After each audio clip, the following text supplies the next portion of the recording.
Hi, welcome to my channel. So today I'm going to be discussing autoimmune diseases and how I'm working on reversing mine. So I have Hashimotos and hypothyroidism, and I also have PCOS. Lots of fun female hormone imbalances, gotta love it.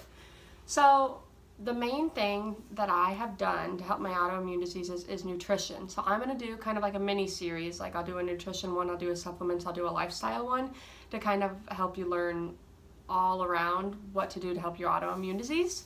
So Hashimoto's is very, very common in women. A lot of women have it. I was diagnosed unexpectedly. I just asked my doctor to randomly test my thyroid because I was having issues losing weight, and she did, and I was surprised that I had hypothyroidism and Hashimoto's when it came back.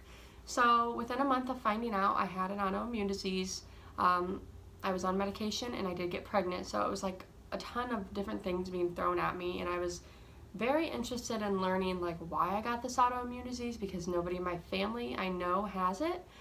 And so I started looking into it and doing more and more research, and I also didn't like the way I felt on thyroid medication. So I knew that once I was not pregnant anymore, I wanted to get off of it, and that was my main goal.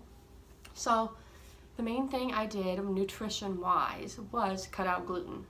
Gluten is terrible for your body when you have an autoimmune disease because with Hashimoto's, your body is fighting against its own thyroid and killing it off, and that's why it's making it slower and slower and slower. When you ingest gluten and you have Hashimoto's, your body sees the gluten as an invader, so it fights harder, making your disease worse. So that's the number one thing I've done, and it's been years since I've started trying to do it, and obviously I've fallen off and I haven't stuck to it a lot of times, but I have officially been gluten-free for a couple months now, and I'm really starting to realize that it's really not hard. You give it past the first month and you'll realize that you don't miss it, you feel better without it, and it's not that hard. There's so many substitutes these days. You can go to your natural health food store and you're going to find anything that you want gluten-free. Cookies, all that kind of stuff, bread, pastas, all that you can get gluten-free, and it's just as good in my opinion. In fact, I have another video I'll link down below that has my favorite gluten-free, dairy-free snacks. The next thing besides gluten, which that's number one, and I forgot to mention, when you cut out gluten, you can't just eat it once a week or I'll eat it every other day or just every once in a while. Like, you have to be 100% gluten-free. Like, if you ingest gluten even one time, it stays in your body for months and months and months. It takes a long time to notice a difference from cutting it out, and it takes a long time for it to get out of your body. So you want to 100% cut it out and do not eat it ever again. Like, I don't plan on eating gluten purposely ever again. I'm sticking to it this time because I have seen a huge improvement in my blood work and the way I feel and my weight loss and everything without gluten. The next thing is going to be dairy. Now, dairy is a hard one for me because dairy is in everything, it seems. I am really struggling with this one, and I'm working hard to get that cut out as well. So gluten and dairy, the two main ones that are the biggest ones to cut out first. Even if you're just beginning, at least cut those out and give it a chance with those ones. So the gluten and the dairy, and then mainly I'm eating whole foods. All the processed foods, the packaged foods, they're not good for your body. They have tons of bad things in them that you're ingesting in your body. And when you have an autoimmune disease, you want to try to make your body healthy again. I noticed that my gut was really, really messed up, and I was eating the wrong foods, and I was eating so unhealthy, all these packaged foods and all this gluten, all this dairy. Like, I was eating so terrible. There's no wonder why I had this disease, and it was progressively getting worse until I started doing something about it. So I focus my diet on fruits, veggies, and meats.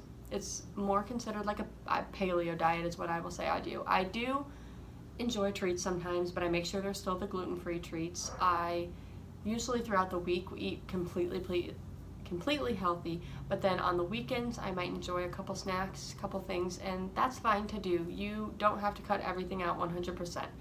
But if you want to really get a jump start with your autoimmune disease, I really recommend doing the autoimmune paleo diet, which is a diet where for 30 days you do this autoimmune diet.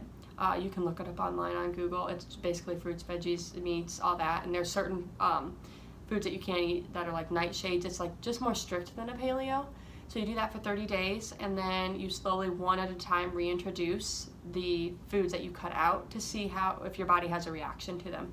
Because if you're eating them every single day, you're not going to notice your reaction because your body's so used to eating them, you don't even notice that they're making you sick. So when you cut them out for a short period of time and then you one at a time reintroduce them, your body's going to tell you, oh, you ate gluten and I don't agree with gluten, and I'm realizing that I went without it for 30 days. I feel worse when I eat gluten. So that is something I really, really, really recommend. It is tough to stick to. It's kind of like a Whole30 diet. Whole30 and the Autoimmune Paleo are similar in a way. The Autoimmune, I would just say, is more strict when it comes to what you can eat, because it's specifically for autoimmune diseases. Even healthy foods that you're eating can trigger your autoimmune disease to get worse. So I really would recommend getting a food sensitivity test done. Now, they are not very cheap at all. Luckily, my insurance reimbursed me for part of mine, but it is something that's good to know, just the foods that you're reacting to. I mean, I was reacting to a lot of foods, like not even just gluten and dairy, like corn and almonds and things like that, like things that, oh, these are healthy, I can eat these. No, not necessarily. It depends on your body. So that is definitely the first things I would recommend doing, is looking at your diet, because I learned the hard way, you can't out-supplement a bad diet. I was trying to take all these supplements, do all these things, but my diet was still terrible, and I was like, why am I not noticing a difference? I had no clue that diet was so important into making a difference in your body. I can officially say that the last blood test I had done, I had been gluten-free, and I started on a supplement, which I will tell you about in my next mini-series, and my thyroid results were normal for the first time in years, and I am not on thyroid medication. I'm usually around, my TSH is around a 4 to a 7, and it was down to almost a hyperthyroid mode, so I knew I needed to back off on my supplements, but it just shows that the supplements and the diet is really working for me. Sorry, had to end the video because my dogs came in and it was just a loud mess. So anyways, the diet and the supplements are working for my body, and I'm sure they will make a difference on yours. Basically, the main thing I want to tell you before I end my video is, when you get your thyroid tested, make sure that your doctor is doing a full thyroid panel. Don't just take them doing a TSH or a free T4. You need everything, the free T3, the T3, the T4, the antibodies, all of it. You need all of it. You have to look at it as a whole picture, not just the little part that it is. So I make sure that my doctor's testing everything I want to. I will say that I'm probably the worst patient for a doctor, because doctors are working for you, and I tell my doctor what I want tested, and when I want to test it, I basically tell them, and I am an advocate for my own health, because this is my body. I have to live with it for the rest of my life, and I noticed that right away that my doctors were not looking at my body as a whole. My endocrinologist never told me about diet or anything like that. It wasn't until I started researching and I started going to a naturopath that I realized that that made a huge difference. They just were like, oh, you have Hashimotos, which is an autoimmune disease.